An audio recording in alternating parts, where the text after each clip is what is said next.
Welcome to our update for the first quarter.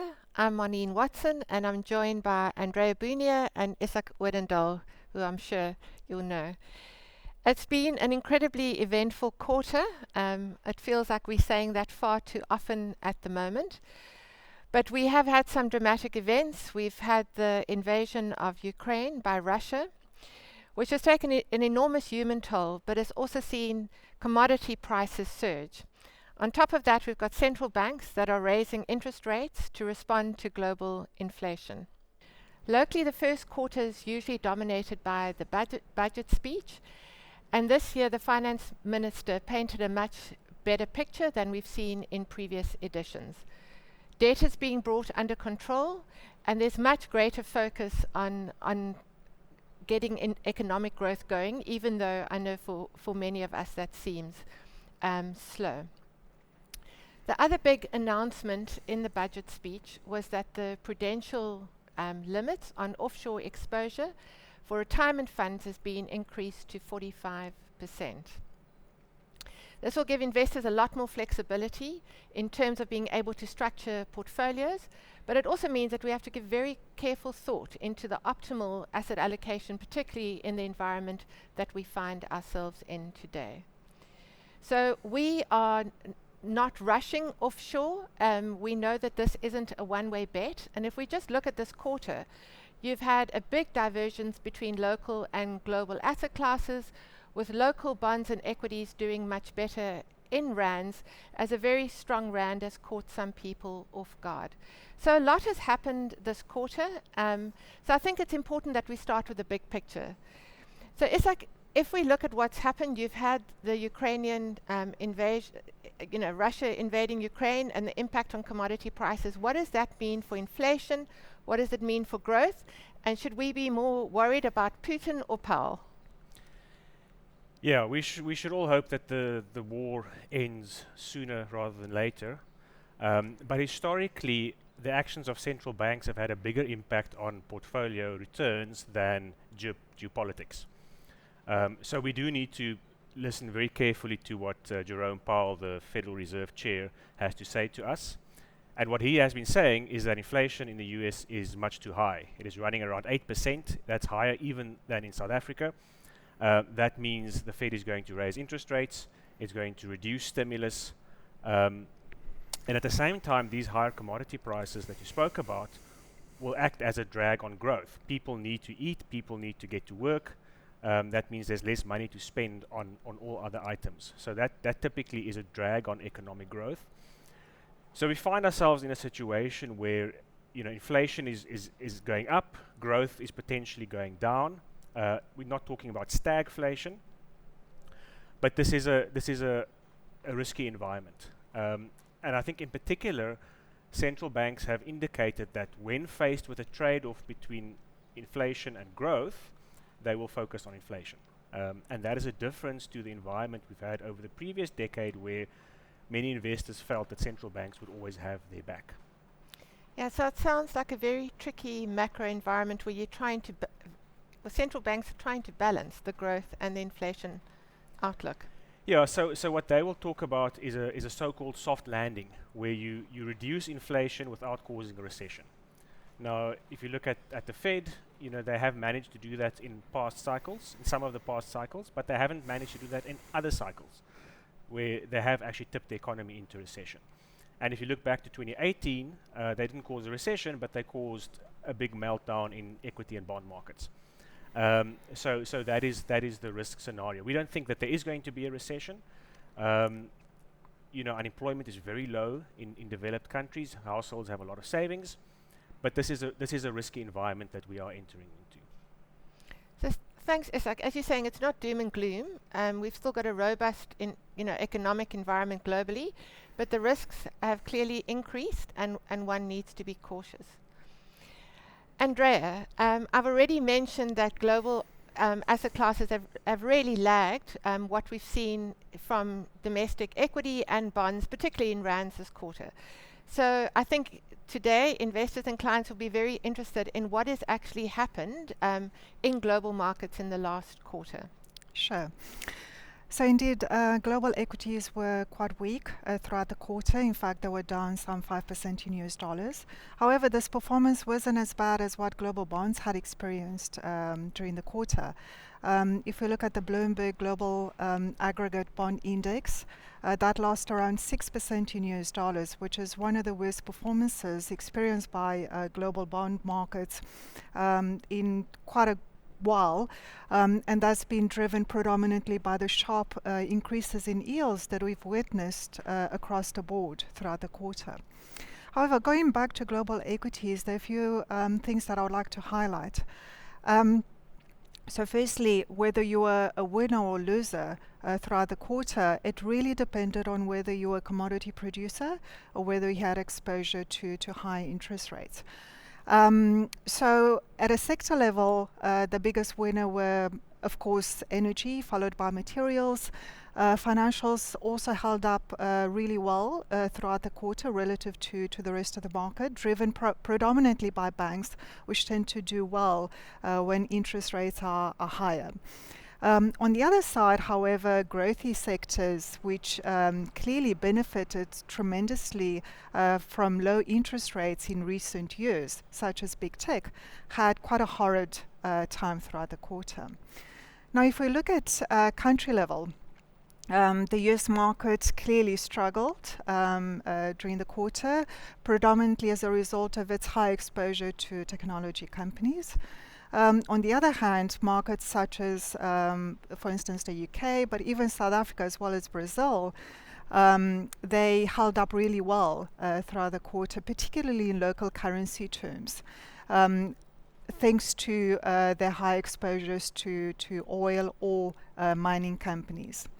Of course, the Russian market completely collapsed after Russia's decision to invade Ukraine. And in fact, the Russian market stopped trading for most of March. So it's been a very mixed bag, and it depends where you've been. And I suppose what's also important is that the shares that have been the big winners in the past, they've come under pressure this quarter, and some of the weaker shares or the underperformers have done better. Okay. But I think it's also important that we talk about China. We spoke about it a lot in the last quarterly update.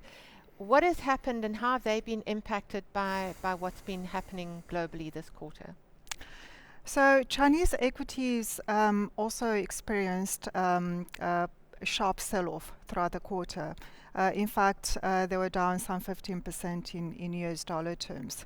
However, the sharp sell-off was predominantly as a result of domestic reasons, so unrelated to the Fed or to Russia's decision to invade Ukraine. Investors were predominantly concerned about or they were concerned about weaker economic growth in China, ongoing concerns and issues in the property sector, fears of a renewed regulatory tightening, which are likely to again affect technology company, as well as a fresh COVID outbreak. Having said that, Chinese equities are pricing in clearly quite a lot of bad news, whilst at the same time policy has actually turned more accommodative or supportive than before. So you raise an important issue around valuations. You're saying, yeah, there's still some tricky things in the Chinese economy, but valuations have improved. With the weakness we've seen in markets this quarter, how have valuations shifted generally across the market, and where are our managers seeing opportunities in, as Izak said, a tricky environment where we're seeing inflation rising and interest rates rising at the same time? So valuations have certainly improved during the last quarter, primarily driven by the weakness in prices that we saw across the board, whilst at the same time companies continuing to deliver very healthy earnings growth. If we look at global equities outside the US, valuations do look a lot more attractive. The US market is in fact the only market at the moment that continues to trade at a premium relative to the rest of the world, as investors are seemingly expecting the strong earnings growth to continue. However, we think that the risks have increased, and therefore we remain more cautious. Um, the earnings are currently at very elevated levels, particularly in the US, and this is one of the key things that we are thinking about, particularly as you mentioned in the current environment of higher inflation as well as rising interest rates. Now, back to your question on what type of opportunities our managers are focusing on in the current inflationary environment. Our managers continue to focus on resilient companies with a very strong pricing power in place, in the sectors and the industries that they operate in, and particularly focusing on those companies that continue to trade at more attractive valuations relative to the rest of the market. Thanks, Andreea. So valuations have improved. There's still some pockets of the market that are expensive, but we don't exactly know how things are going to pan out. Risks have improved, and all it means is that we should have a little bit more caution in the way we position our portfolios. And Izak, that brings me back to South Africa. We haven't really focused on the local market. How does this changing global environment impact what is happening on the ground here for us?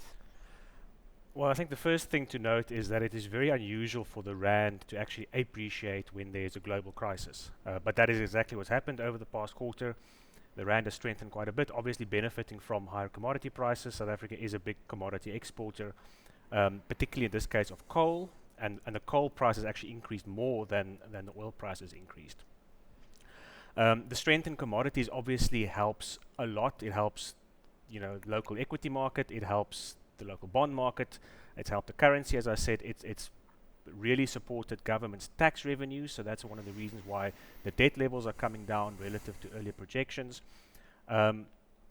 So that remains a boost for the local economy, but it's also a risk. If commodity prices were to come down, then we will lose a key support in South Africa in our economy. The stronger rand, as I said, helps take some pressure off the Reserve Bank. They are raising interest rates, but I think as long as the rand is strong and the domestic inflation outlook is fairly muted, those interest rates can be gradual. And in other words, that could continue to support an economic recovery. All in all, we've also seen some good news in terms of government announcing reforms that will help the economy grow faster. In Eskom, in Transnet, we had the spectrum auction, the much delayed spectrum auction finally taking place during the quarter. So those things are taking place, but we need more of that, and we need implementation to be faster, because obviously you want the economy to kind of grow on its own steam and not be so dependent on commodity prices being elevated, because we just don't know how commodity prices will change over time. So Izak, you've painted a picture of the complexity of what we face in South Africa. So while we're very aware of all the structural risks locally, one must also be cognizant of the progress that we've made. If one just thinks at some of the forecasts that were being made just over 2 years ago and where we are now, it's about having a balanced approach in how you look at South Africa and look at South African asset classes. So if we think about where we are right now, at the beginning of the year, we were still trying to grapple with where the COVID pandemic would land and what the impact would be on growth in portfolios. And now we have the Russian invasion of Ukraine, and that brings more focus into what's happening in terms of global growth and political shifts. But the most pressing issue is actually that inflation is still high globally. The crisis has exacerbated that. And now central banks are increasing rates and could do so aggressively into a slowing global environment. So what does that mean for our portfolios? While we're not forecasting a terrible outcome or return to the 1970s and stagflation, there clearly are more risks and one should be more cautious. So in this environment, we've reduced some of the growth asset exposure in our funds, so reduced some equity. And with the recent strength that we've had in the rand, we've increased our exposure to global cash. And then I think the question on people's minds is, what are we doing with the changes to Regulation 28? So we are having a considered approach in the way we are looking at the changes. At the moment, we still have a decent exposure to South African equities and bonds, given the valuation that is still on offer in those asset classes, while being cognizant of the risks that we face in South Africa. So our portfolios are balanced between global and local assets, very much focused on valuation and the opportunities that are there, sticking to our process and what we do. And as we see things change, we will act actively to move the portfolio where we see better value. But if there's anything that the last 2 years has taught us, with two big crises that we face, is that it's very important to have diversified portfolios, and also important to have a long-term focus, a valuation focus, and not react to all the headlines. So I want to say thank you to Andreea and Izak for joining us today, and we look forward to speaking to you next quarter.